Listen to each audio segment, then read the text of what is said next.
President Trump says Kate Middleton is so radiant, healthy, and beautiful. President Trump was the guest of honor at a state banquet at Windsor Castle this evening where he was sat between the King and the Princess of Wales. And Trump showered them both with praise in his speech, describing Kate as so radiant and so healthy and so beautiful.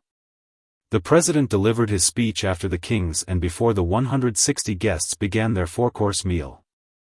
He began by saying that it was a singular privilege to be the first American president welcomed here.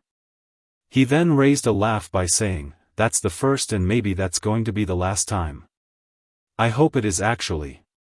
He spoke glowingly of King Charles's achievements, adding that he had raised a remarkable son, in Prince William, who he said he thought would have unbelievable success in the future.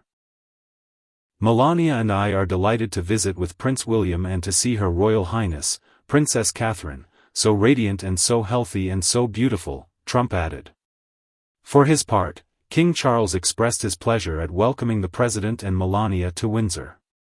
"The ocean may still divide us, but in so many other ways we are now the closest of kin," Charles said. "Mr. President, you have spoken of your pride in your British roots. In fact, not only have you set foot on British soil twice in the last 2 months alone, but I understand that British soil makes for rather splendid golf courses."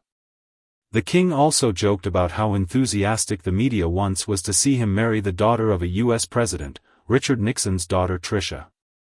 In fact, had the media succeeded in the 1970s in their own attempt at deepening the special relationship, I myself might have been married off within the Nixon family.